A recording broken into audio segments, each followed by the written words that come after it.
오늘은 단 하나의 복음이라는 제목으로 갈라디아서 2장 1절에서 10절 말씀을 나누도록 하겠습니다.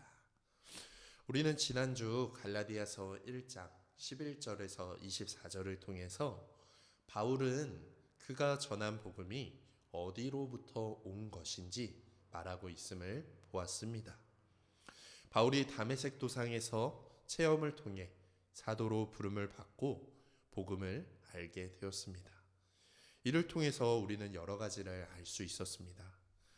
첫째로 복음은 사람의 뜻에서 비롯된 것이 아니라 오직 예수 그리스도를 통해 계시로 주어졌다는 것을 우리는 알게 되었습니다. 그러므로 우리는 복음이 사람이 만들어낸 것이 아니라 오직 예수 그리스도께서 계시로 우리에게 주신 것임을 믿어야 합니다. 둘째로 복음은 사람의 자격이 아닌 은혜로 주어진 것임을 우리는 알게 되었습니다. 바울은 복음을 받을 자격이 없는 자신을 모태로부터 택정하셔서 이방인의 사도로 부르신 하나님의 은혜를 고백하였습니다. 이처럼 복음은 사람의 어떤 공로나 능력 때문에 받는 것이 아니라 하나님이 우리에게 전적으로 은혜로 베푸신 것이었습니다.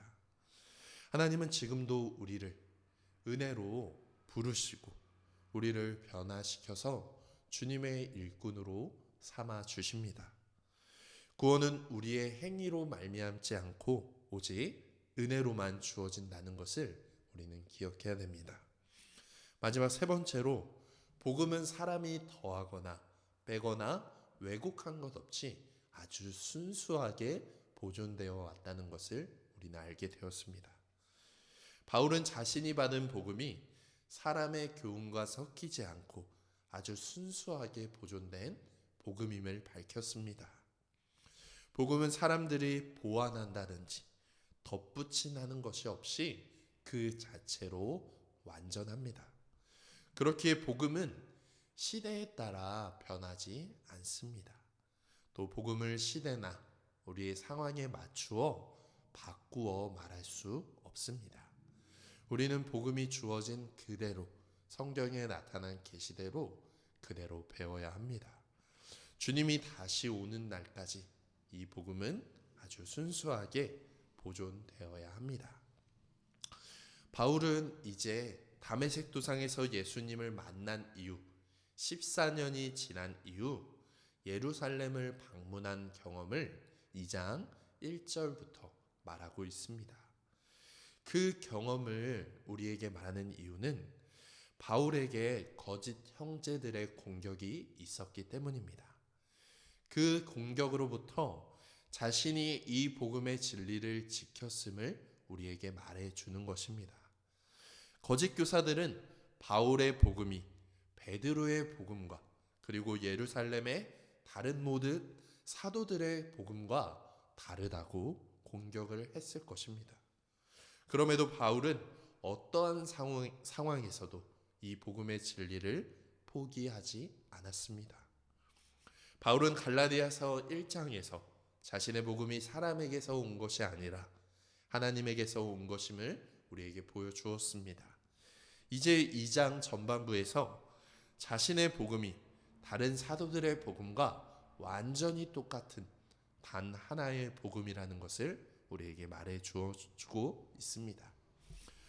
오늘 갈라디아서 2장 1절에서 10절에서 결국 바울이 전한 복음은 어떻게 사람들에게 증명되고 사람들에게 확증받고 바울이 전한 복음을 들은 다른 유력한 사도들은 어떤 반응을 했는지 우리 살펴보도록 하겠습니다.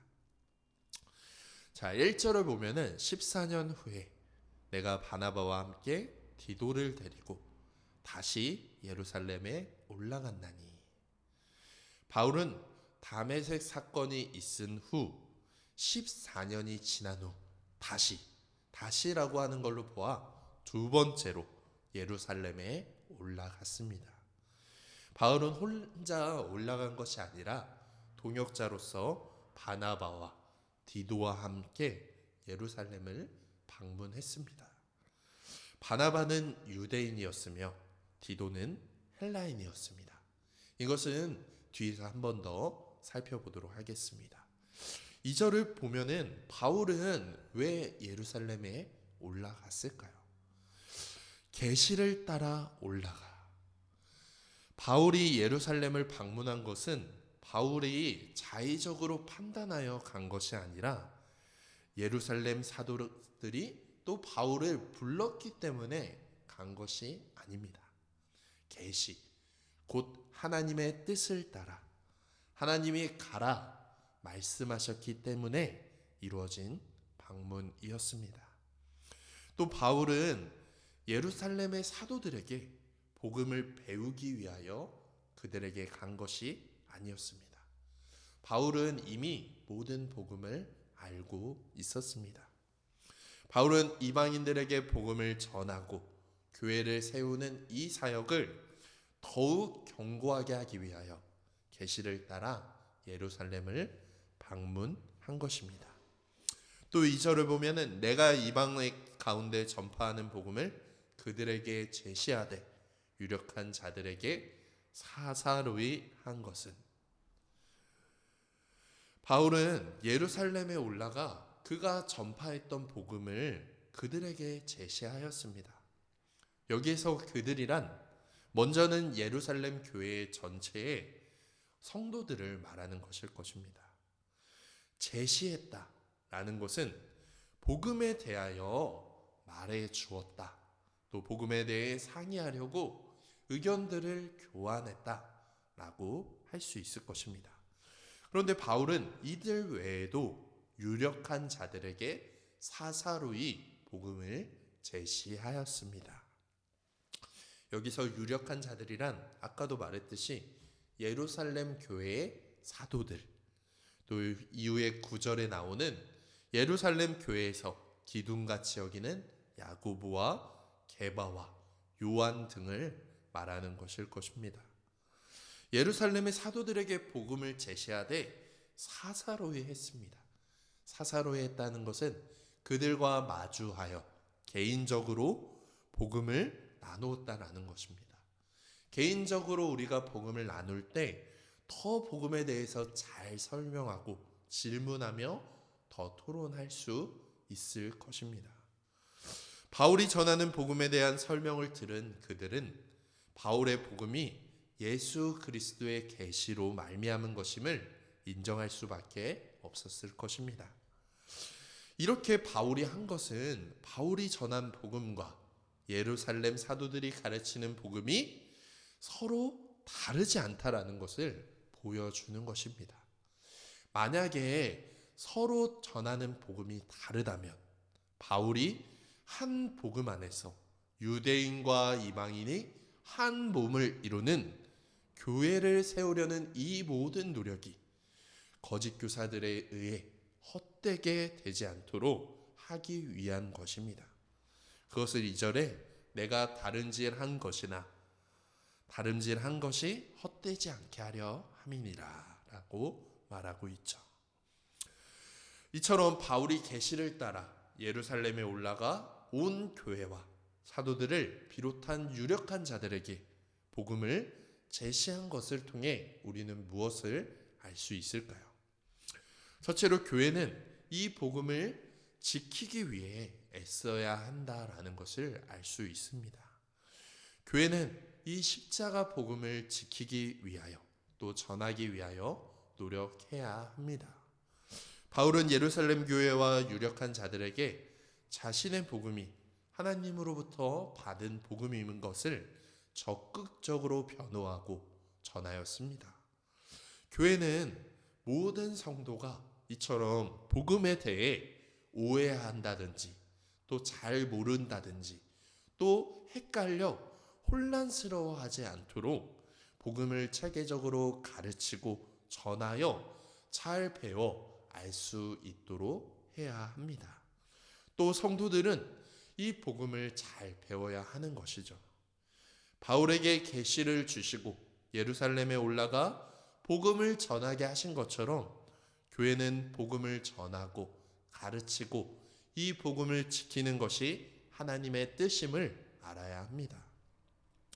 바울이 예루살렘의 교회에 복음을 제시한 것은 철저히 하나님의 계시에 따른 것이었습니다.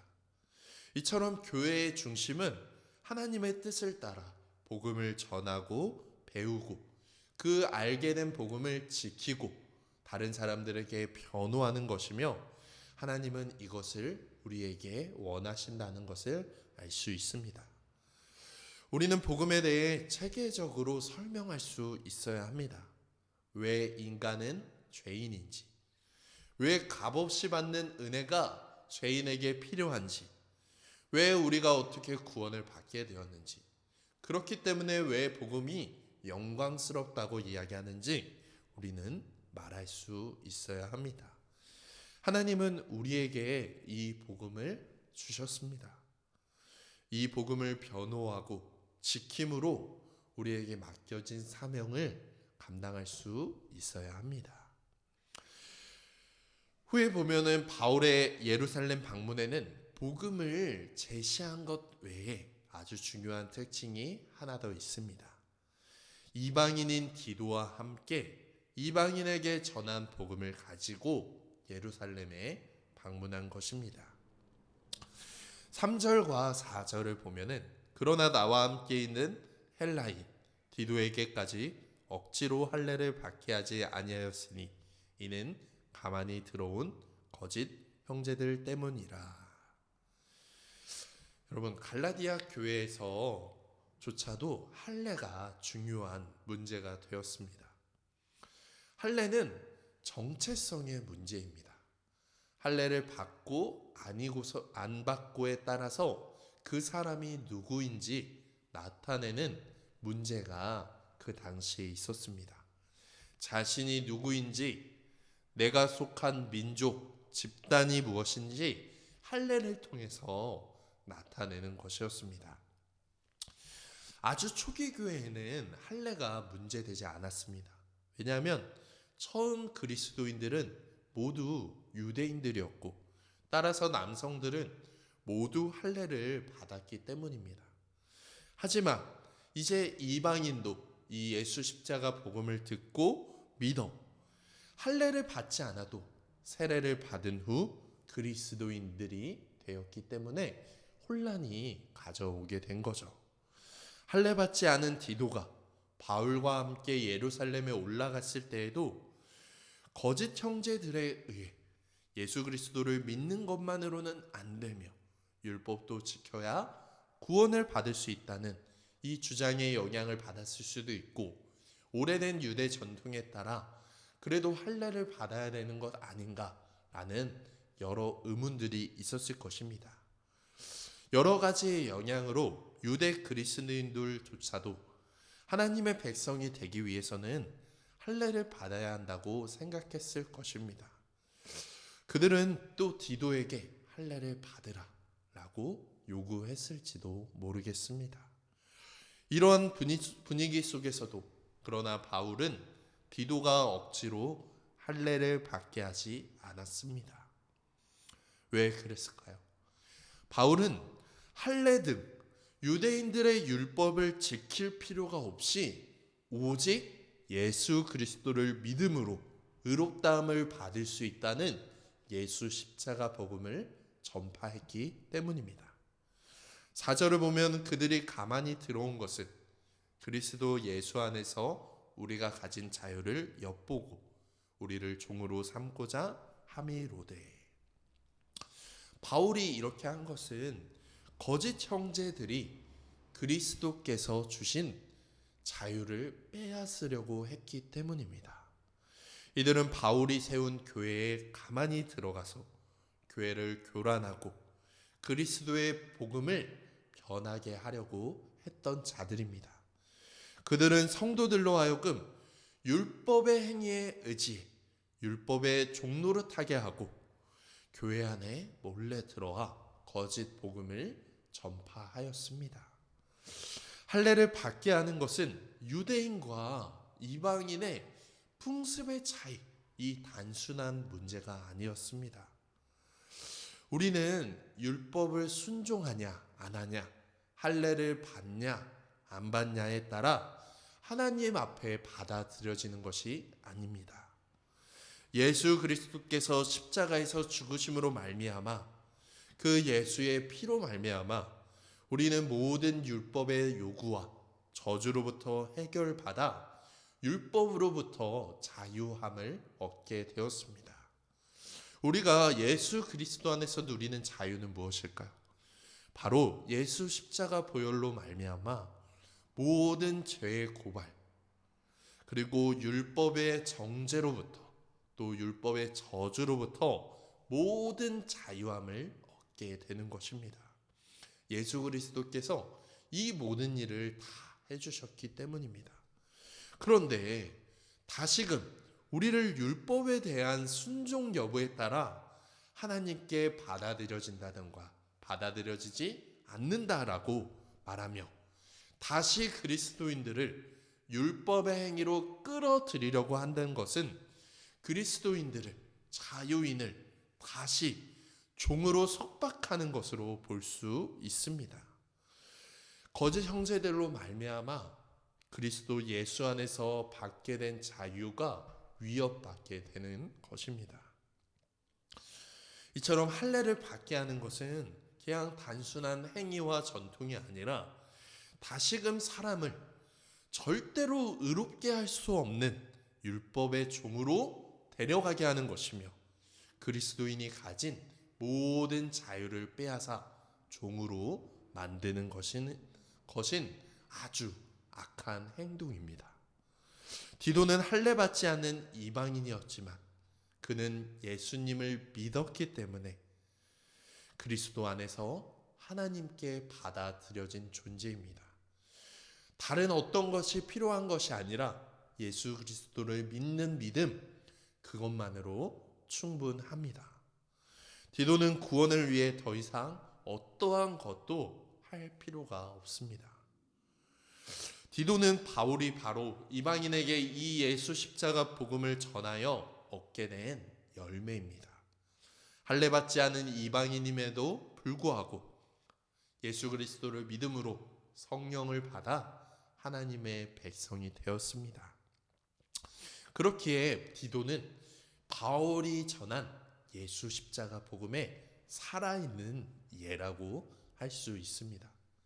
율법을 지키지 않아도 할례를 받지 않아도 오직 예수 십자가 복음으로 말미암아 하나님의 백성이 된다는 살아있는 예인 거죠. 5절에 보면은 그들에게 우리가 한시도 복종하지 아니하였으니 이는 복음의 진리가 항상 너희 가운데 있게 하려 함이라. 바울은 복음의 진리가 걸려있는 문제이기 때문에 디도에게 할례 받을 것을 강요하지 않았습니다. 바울은 단 한순간도 거짓 형제들에게 복종하지 않았습니다. 예수 십자가 복음을 반대하는 자들은 참된 그리스도인이 아닙니다.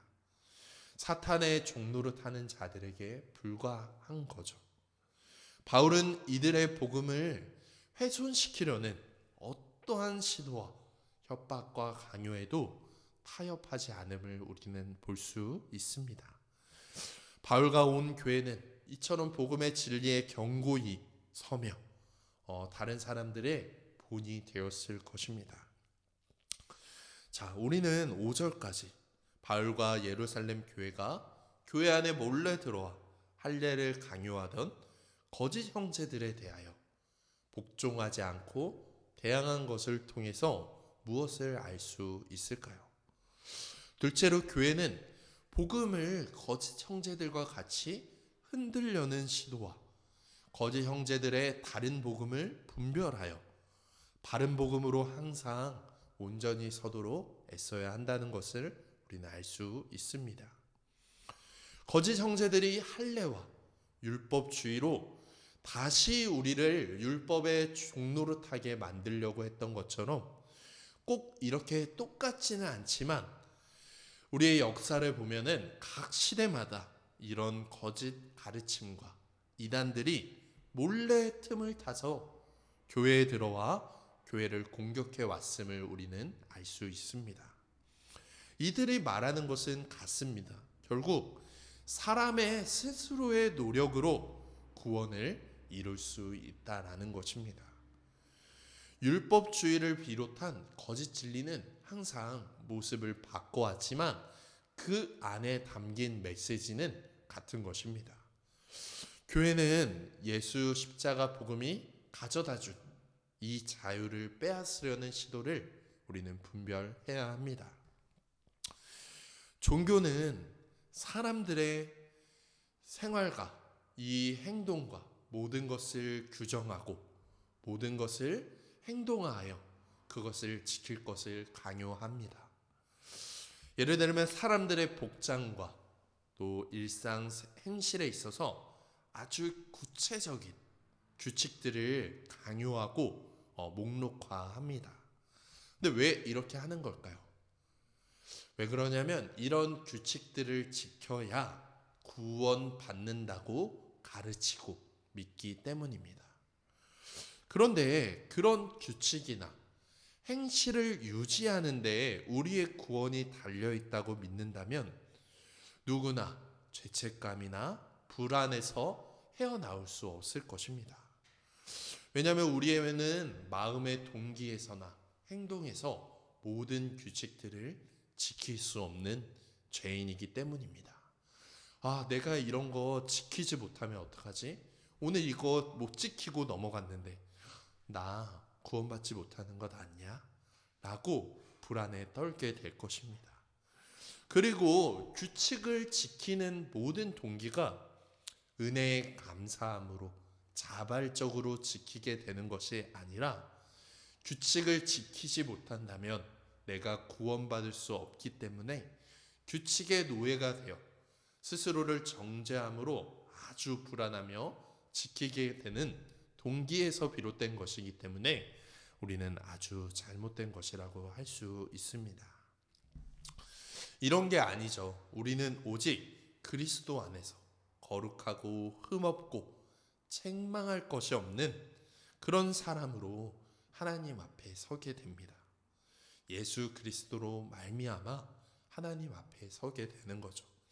그러므로 사람은 무슨 행위나 의식을 통해서가 아니라 예수 그리스도로 말미암아 정결해지고 예수 그리스도로 말미암아 하나님 앞에 받아들여지게 됩니다. 다른 복음은 우리를 그 규칙이나 율법주의로 우리를 속박하지만 바른 복음은 우리를 예수 그리스도 안에서 자유롭게 합니다. 그러므로 모든 교회와 성도들은 이 복음의 진리 위에 함께 서 있어야 합니다. 왜 교회가 이렇게 분명한 율법주의나 거짓 진리의 공격에 무너지는 걸까요? 바로 교회의 가르침이 약해졌기 때문입니다. 그러므로 성도들이 진리가 아닌 것과 진리를 분별하기 힘들어졌습니다. 그런 능력이 현저히 떨어졌습니다. 무엇이 복음이고 진리인지 제대로 들어보지 못했던 것입니다. 거짓 형제들과 그들의 도전에 맞서 바울과 예루살렘 교회는 진리의 굳세게 서서 한시도 복종하지 않았다고 말하였습니다. 이처럼 교회는 항상 예수 십자가 대속적 은혜와 이 십자가 복음만을 믿고 붙잡으며 복음 안에 바로 서 있어야 합니다. 교회는 지난 2000년간 기독교 역사 속에서 전수해 온 복음과 이 성경과 교리에 대해서 전수하고 전하여 아는 일에 온 교회가 힘써야 하는 것입니다. 우리는 이 진리를 빠짐없이 나 자신과 우리 교회 안에 있는 다른 이들에게 전하여 주고 계속해서 자꾸 말해주어 기억하여 이 복음의 진리 안에 설 수 있도록 해야 합니다. 자, 마지막 6절에서 10절까지 바울은 예루살렘에 방문하여 자신이 전한 복음을 사도에게 제시한 결과 어떤 일들이 있었는지 말해주며 말씀을 마칩니다. 자, 6절을 보면은 유력하다 하는 이들 중에 본래 어떤 이들이든지 내게 상관이 없으며 하나님은 사람을 외모로 취하지 아니하시나니 저 유력한 이들은 내게 의무를 더하여 준 것이 없고 라고 말하며 바울은 유력하다라고 하는 이들이 자신에게 어떤 의무도 더하여 주지 않았다고 말합니다. 그리고 하나님은 사람을 외모로 취하지 않습니다 라고 덧붙여 말하는 거죠. 여기에서 외모는 교회에서의 어떤 지위를 말하는 것일 것입니다. 유력한 사도들이란 예루살렘 교회에서 기둥과 같이 여기는 교회의 지도자들이었습니다. 유력한 사도들은 예루살렘의 기둥과 같이 여겨지는 아주 사도들, 지도자들이었던 반면에 바울은 아직 예루살렘 교회와 사람들에게 인정받지 못한 존재였습니다. 하지만 중요한 것은 바울에 대한 사람들의 인정이나 어떤 교회에서의 지위가 아니라 그들이 전하는 복음이 중요한 것입니다. 복음이 중요한 거지 교회에서의 신분이 또 사람의 어떤 면면이 중요한 것이 아닙니다. 왜냐하면 하나님은 사람을 차별하지 않는 분이기 때문입니다. 그 사람이 명성을 지니든 아니든 유명하든 그렇지 않든 나이가 많든 적든 키가 크든 작든 하나님은 상관하지 않고 모든 사람을 똑같이 대하십니다. 어떤 기준으로 똑같이 대하시는 거죠? 바로 이 복음을 기준으로 똑같이 대하는 것입니다. 바울이 전하던 복음을 제시했을 때 유력한 사도들은 그것에 어떠한 것도 더하지 않았습니다. 더하지 않았다라는 것은 바울의 복음을 듣고 반박한다든지 또 수정한다든지 이런 것들을 고쳐라, 편집해라, 또 더해라 라고 말하지 않았습니다. 바울의 복음에 할례를 더한다든지 또 다른 식으로 바울의 복음을 꾸미려고 하지 않았습니다. 예루살렘 교회의 사도들은 바울이 전한 복음과 그들이 전한 복음이 같다라는 것을 인정했습니다. 7절에 도리어 그들은 내가 무할례자들에게 복음 전함을 맡은 것 같이 베드로가 할례자에게 맡음과 같은 것을 보았고 8절에 베드로에게 역사하사 그를 할례자들의 사도로 삼으신 이가 또한 내게 역사하사 나를 이방인의 사도로 삼으셨느니라. 예루살렘 사도들은 유대인 할례자들에게 복음을 전할 책임이 베드로에게 그리고 사도들에게 맡겨졌듯이 이방인 무할례자들에게 복음을 전할 책임이 바울에게 맡겨졌음을 인정하였습니다. 또 9절에 보면은 예루살렘 교회의 기둥 같은 야고보와 베드로와 요한은 바울의 전한 복음이 참된 복음이며 서로를 이방인과 할례자의 사역자로 인정하며 친교에 악수를 했음을 우리는 보게 됩니다. 그리고 마지막으로 예루살렘 사도는 바울에게 한 가지를 부탁했습니다. 10절에 보면은 예루살렘 교회의 가난한 자들을 기억하며 도와줄 것을 바울 일행에게 부탁하였습니다. 바울은 사도들의 요청을 들은 후 이렇게 말했습니다. 이것은 나도 본래부터 열심히 하던 일입니다. 이것은 주 안에서 한 몸으로서 서로를 인정한 또 하나의 증거라고 볼 수 있습니다. 왜냐하면 가난한 자들을 돕는 것은 성경에 일관된 가르침이기 때문입니다. 구약에서부터 가난한 자들을 돕고 섬기는 가르침이 이어졌습니다. 이처럼 같은 복음을 믿고 같은 복음을 전하는 일들은 같은 일들을 행하고 같은 일들을 힘써 나아간다라는 것을 볼 수 있습니다. 그러므로 바울이 전한 복음과 사도들이 전한 복음이 같으며 같은 복음을 믿는 자들은 같은 이들을 위해 힘쓴다라는 것들을 알게 되는 거죠. 자, 마지막으로 바울은 자신이 전한 복음을 예루살렘 교회의 사도들에게 인정받고 같은 복음임을 확인한 것을 우리는 볼 수 있었습니다. 바울이 제시한 복음에는 사도들이 어떠한 것도 더하지 않았습니다. 이것을 통해 우리는 무엇을 알 수 있습니까? 셋째로 교회는 그 복음 자체로 더하거나 빼지 않아도 아주 충분하다는 것을 알 수 있습니다. 그러므로 이런 것들을 우리는 믿고 어떠한 사람이라도 복음을 더하거나 빼지 않도록 경계하며 그 복음 안에서 서로 연합하며 친교해야 된다는 것을 우리는 알 수 있습니다. 교회는 복음에 다른 것을 더하거나 빼지 못하도록 복음을 지켜야 합니다. 요즘 세상에서는 어떤 유명한 인사들이 또 심지어는 교회에서 비복음적인 메시지를 전하는 경우를 우리는 심심치 않게 볼 수 있습니다. 이들이 전하는 것은 무엇입니까? 사람을 죄에서 구원하시는 하나님의 은혜를 전하는 것이 아니라 인간의 행위, 공로, 열심을 통해서 심리학적인 위안을 주려고 합니다.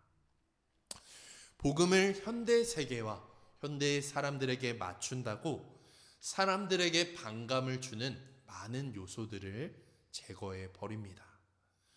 심지어 오직 그리스도만으로 하나님께 갈 수 있다, 구원받을 수 있다라고 말하지 않습니다.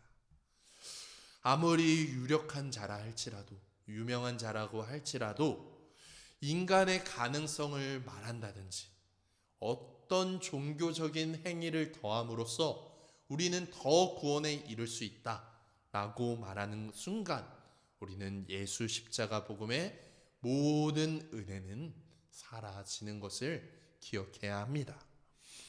교회에서 구원은 오직 믿음으로만 받지만 참 그리스도인이라면 무엇을 해야 한다든지 규칙들을 더욱더 추가하여 이것들을 지켜야 그리스도인들이지 구원받지 라는 은근한 규칙을 제시하고 그렇게 사람들을 만드는 것은 잘못이라고 할 수 있습니다. 예를 들면 아주 세세한 것부터 복장을 규정한다든지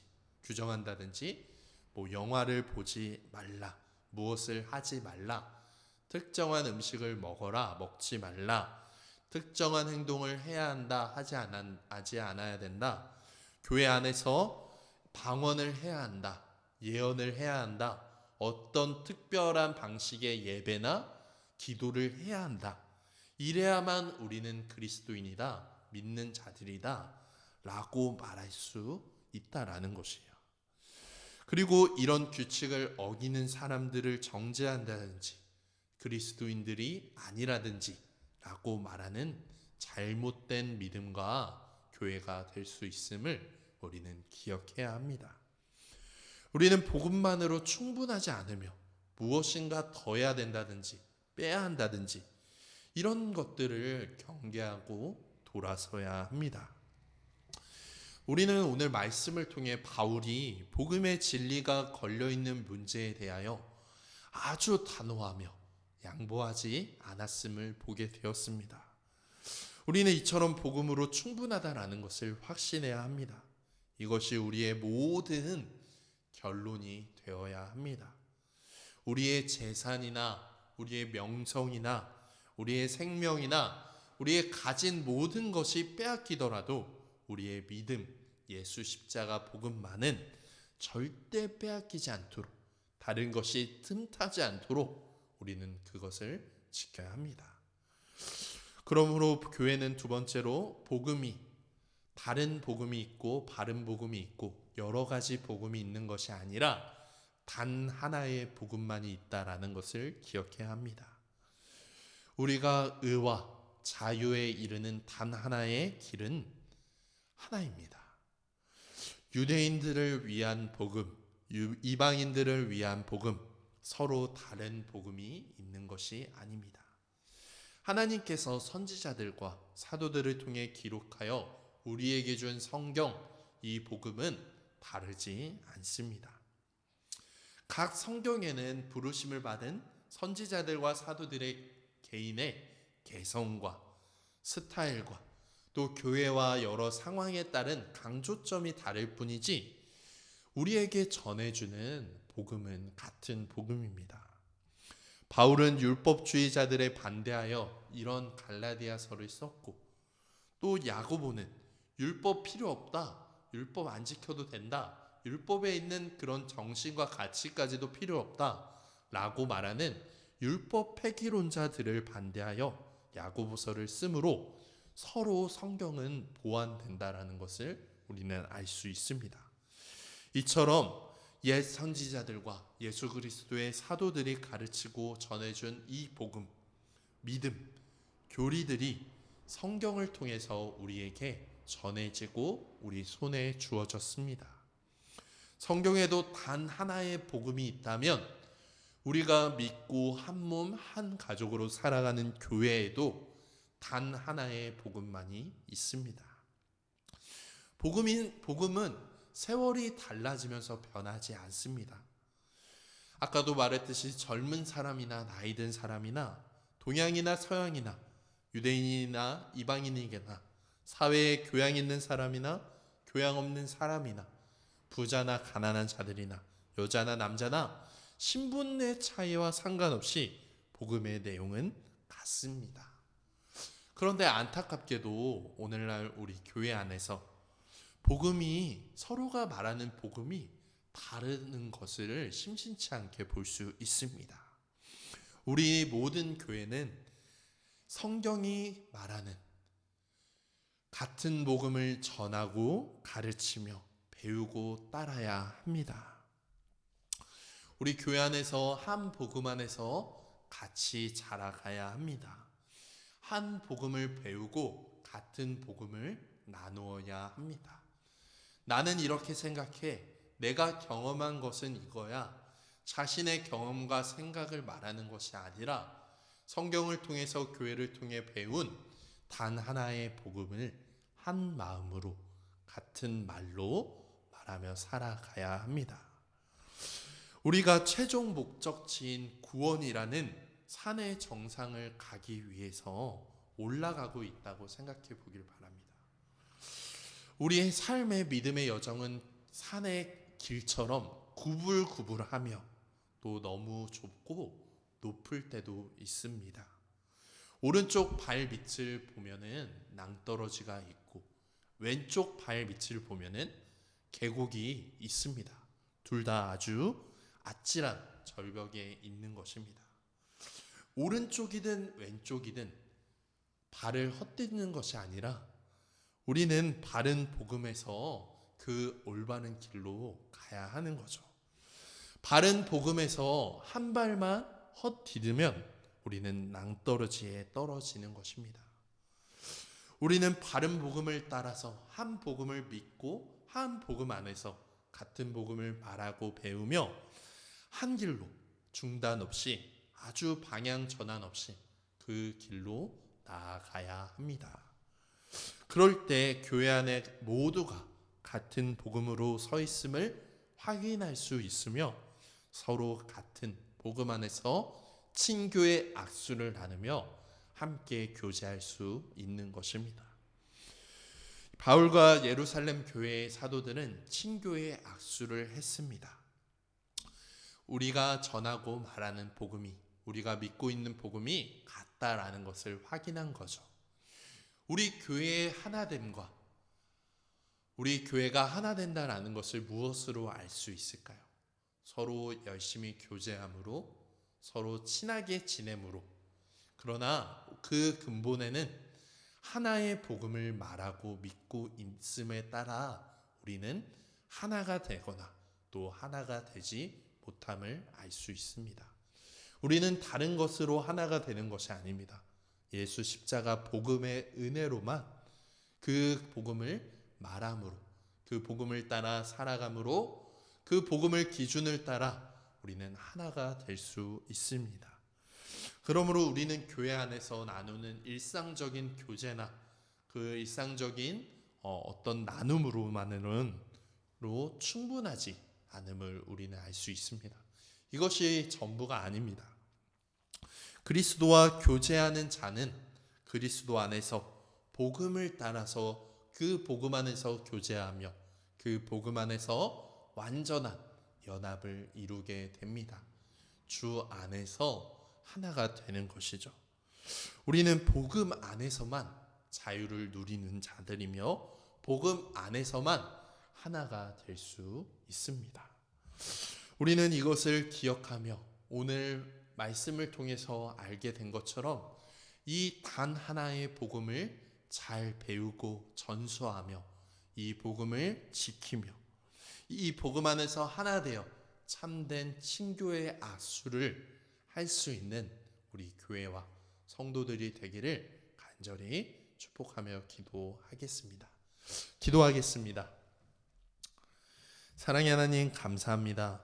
오늘 갈라디아서 2장 1절부터 10절을 통하여서 우리에게 주어진 복음은 단 하나의 복음밖에 없으며 율법의 행위나 어떤 인간의 긍정과 공로가 아니라 예수 십자가 보혈의 은혜임을 알게 되었습니다.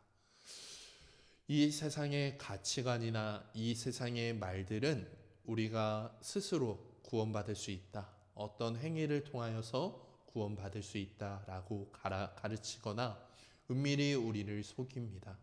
우리는 이것으로부터 속지 않고 복음을 따라 우리의 믿음을 지키게 하시고 우리 교회가 이 복음을 따라 믿으며 이 복음 안에서 하나 되며 완전한 연합을 누리며 기뻐함으로 그리스도 안에서 자유함을 누리는 교회가 될 수 있도록 도와주시옵소서.